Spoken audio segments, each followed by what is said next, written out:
Hey guys, and welcome to my channel. My name is Natalia Caston, if you don't already know, and today I wanted to be talking about Black Lives Matter. I've filmed this video a couple times because I wanted really to get the message right and clearly express myself, because obviously I don't want to get something wrong, for one, and for two, I want to be able to reach as many of you as possible. I know a lot of my friends are non-blacks, which is why I really want this message to reach those people especially. So I will be talking about how to be an ally, and I'm also going to be collaborating with Scout, who will do the last 3 points in this video. Hope you guys learn something from this and take something from this video, I guess, and that it pushes you to act on Black Lives Matter. To be honest, I have been a little disappointed to see that a lot of the people that I know or that live in Hong Kong that I know haven't really been advocating for Black Lives Matter. We were meant to have a protest which didn't go through, but I mean, that's not anybody's fault, but I just haven't really seen that many people post things on Instagram, which I know there are a lot of things you can do other than posting on Instagram, but I feel like that's a way of sharing information that's so simple, and yet I'm not really seeing a lot of people do it, which is a bit sad.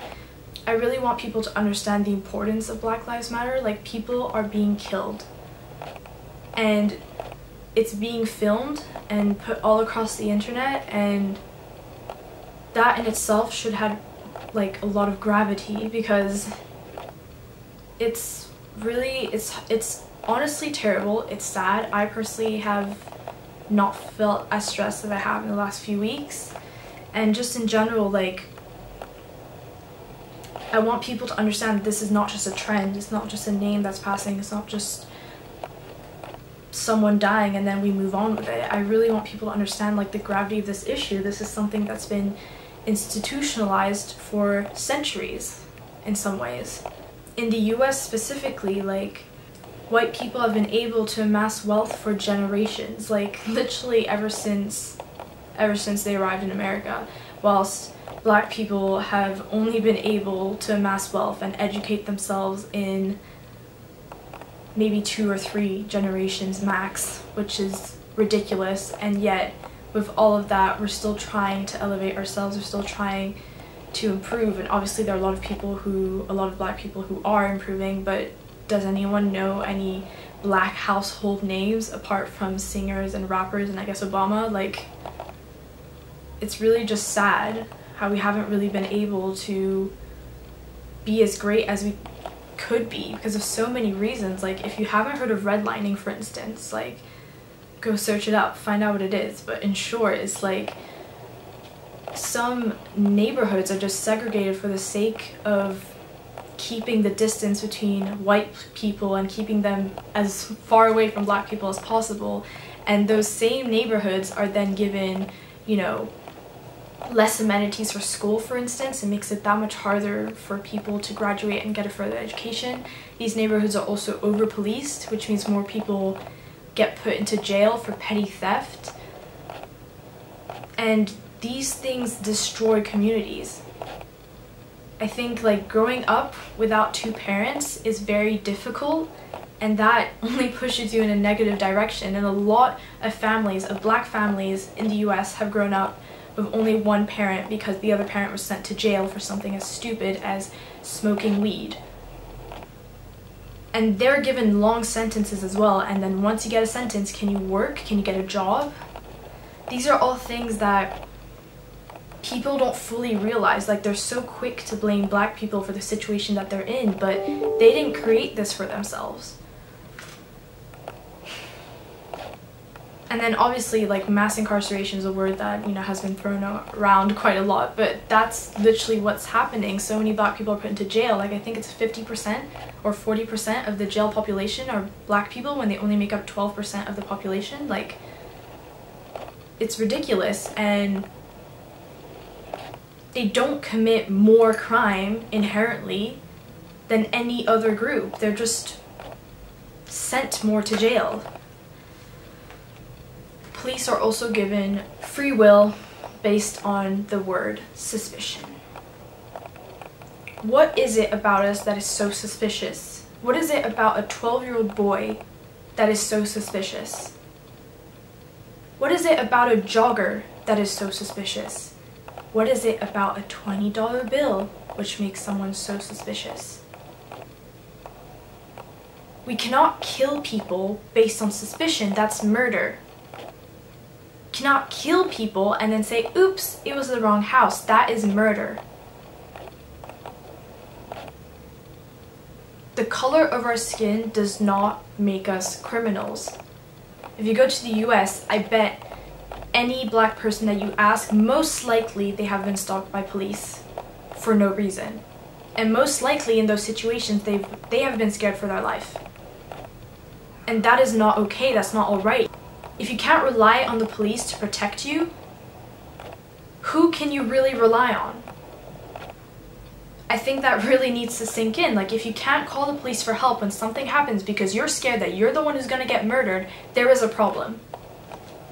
And obviously, I'm speaking from a place of privilege. I've never been scared for my life. I've never been stalked by the police unfairly, but I guess growing up in Hong Kong makes that a little bit of a different experience altogether. But I think we really need to start seeing all the injustices that have been happening and really just taking action against it, because it's not alright, it's not okay, and people cannot just continue being killed for the sake of it, frankly. And it's saddening, it's sickening. It makes me feel stressed that people that look like me, just because they look like me, are getting killed. It's just...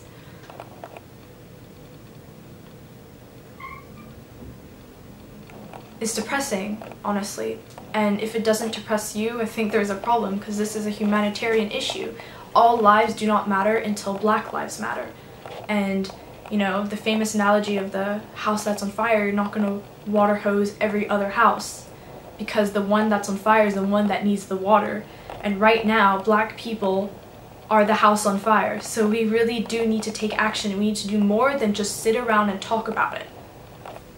So what can you as an ally do? Because I think that's the really important question. What can you as a non-Black person do?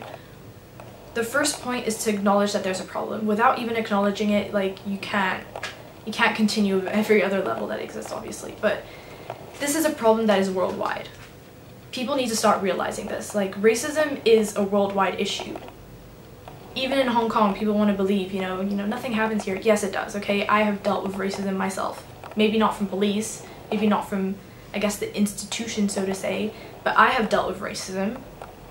Hey guys, I just want to quickly interject and say that there is also structural racism in Hong Kong, just because a lot of the Black community just aren't given, well, aren't in prominent roles within Hong Kong, even when it comes to certain teaching jobs, for instance. At least that's the one I've seen. They specifically ask for no Black people to be teaching. And also there are a lot of Black refugees as well in Hong Kong who don't have any rights, really. So it's just really to add in that, you know, there are problems with the institution regarding Black people in Hong Kong too. So I think we need to start shaking ourselves up a little bit and realize there is a problem here. If people are getting killed and it's being filmed and it's all over the internet, we cannot deny that there's a problem. And if you do deny that there's a problem, you're part of the issue. But again, that's the first step, the very first step. The second step would be educating yourself. So making sure that you are doing all the efforts necessary to understand more about the topic, whether that is watching TV series, movies, books, YouTube videos, or even Googling it. There's just so much information out there, and it's just so easy. Just type up racial inequality in whatever country you're from, I guess, and you'll find that something will come up, sadly. But we really do need to educate ourselves before we can even have discussions, before we can even talk about these things and educate others as well. We need to be able to know what we're talking about, and I'm talking about all of us, including even us Black people, because if we want to win arguments, we need to have our facts straight. And that includes me. I've been learning a lot over the last few weeks. Obviously it's been very depressing, but I think we really do need to educate ourselves before anything else. And that will not only help with advocacy, but it'll help with, you know, making other people who don't understand where we're coming from.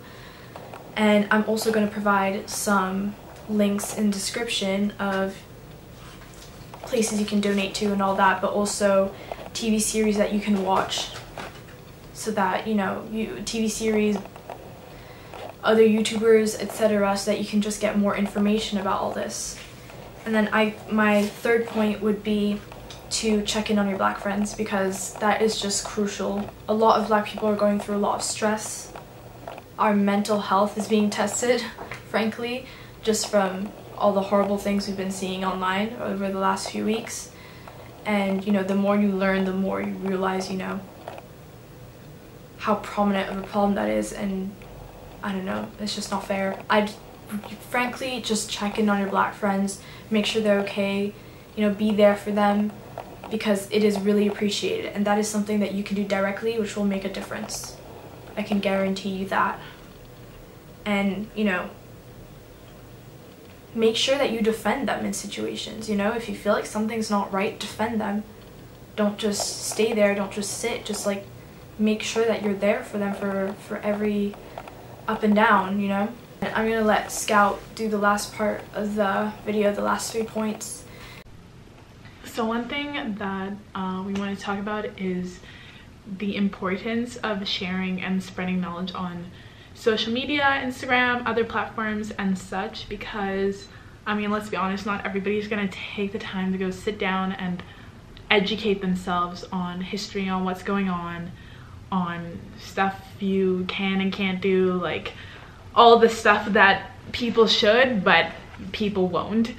And social media and other platforms like that are so like efficient, and they're a great way of spreading the word out to people who wouldn't take the time to educate themselves. It's fast, it's efficient, and it reaches out to the more people that post, the more people that talk about it, the more people it will reach.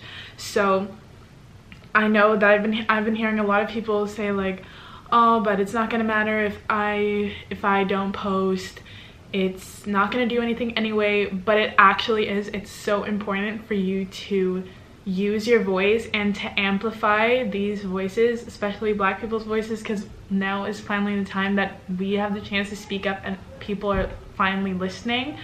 And the important thing is that if you don't say anything, if you don't actively do something, it doesn't matter if you say, well, I'm not racist, but you have to continue. What is going to make change is people who are constantly being actively anti-racist. So using your voice, spreading the knowledge, having these tough conversations, posting these things, obviously that's going to make people uncomfortable, but they have to read it and they have to learn, and that's what's going to help create change and educate people, if that makes sense. When I post, for example, it's obviously gonna reach all of my friends and the people that I follow and stuff, but that's not enough. Like, it will reach them, but it needs to keep on going, because everybody has different social bubbles. It's not that everybody has one similar one and it's just going to keep going around and around. It's not going to be redundant. The more you hear about it, the more pressure it's going to put on people to actually start talking about it and start like learning about it and educating others. And people have lots of different social bubbles. They overlap, and some don't, but the more people that post, the further down it's going to reach the chain to the people that are the least likely to sit down and educate, and are the people who are least likely or who are the least willing to change. So yeah, that is how posting will definitely get you somewhere. Also, a huge factor that's important when like posting and spreading knowledge through this way, like through social media and stuff, it creates awareness. It's important to spread and create this awareness in order to create change. It's when you're posting about these things, these are perfect resources to not only to be creating awareness about the horrible things that are going on, especially in the US, but all over the place in everyone's society and every different country in the world. Not only is this going to help create, like, spread awareness about what's happening, but it's also, all of these posts, they have a bunch of great resources that can help spread to people who maybe don't know where they should start or how they should start educating themselves. These posts have so many good links and resources on books to read, movies to watch, so many good resources for people to start educate themselves and do better, and how to converse with people who maybe don't understand, how to have these talks with your parents who think differently or whatever. It's gonna help so much in the long run. So basically what I'm trying to say with this whole posting and spreading knowledge on social media and different platforms is it's so important to do this, because if you're silent and if you don't take the time to read through these sources, to educate yourself on this, to listen to the voices that are finally being heard, you are letting Black people be continually oppressed. You are letting racism still carry on as it has been for an immensely long time. You are just letting it slide by just because it doesn't affect you. It's so important for people to be sharing and posting and spreading this knowledge on social media, even though you might think that it's redundant, even though you might think it's repetitive. Oh, I've read this post so many times. I can promise you that a lot of people in your following, or in like your friends following, or in their friends following, have not. So in these posts, this knowledge needs to keep being spread and kept being pushed on further down the chain, so it can reach those people that haven't had the chance to read through it and educate themselves yet. Because people are finally getting to use their voices, and now is the time when it's so important for as many people as possible to listen and hear the voices of these people, our people, Black people. So now, after you've thought, I've posted on Instagram, I have spread my knowledge to people, what should you do now? And this is, obviously they're both important, but this is where you can actually create actual change, and it's by taking action. I'm talking about signing petitions, donating, protesting, virtual protesting, having tough conversations with people, supporting Black businesses. All these things help create change. It increases the pressure for change. The more people sign petitions and stuff, the more likely we are to bring about change. The more we donate to different trusts and funds and organizations, the more likely we are to bring about change. There are so many different places that you can donate to. I'm sure that we will link a bunch of places that you can go to find great resources about what petitions to sign and where you can donate and stuff. Or even, I'm sure if you look locally, there's lots of protests going on at the moment. The importance of taking action is to contribute to achieving the goal, which is to destroy this racist system and to create change.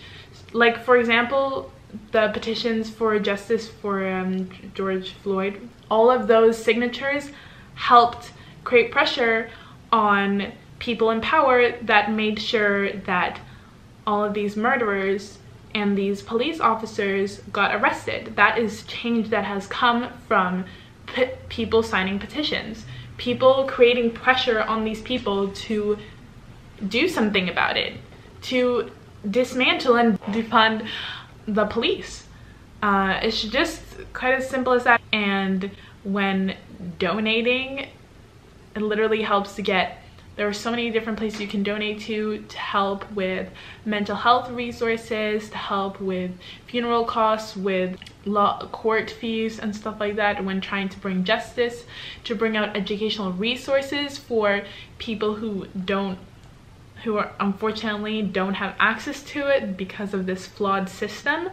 That's why. And it's good when you take the time to sign a petition. It literally takes 15 seconds, not even that, it goes so fast.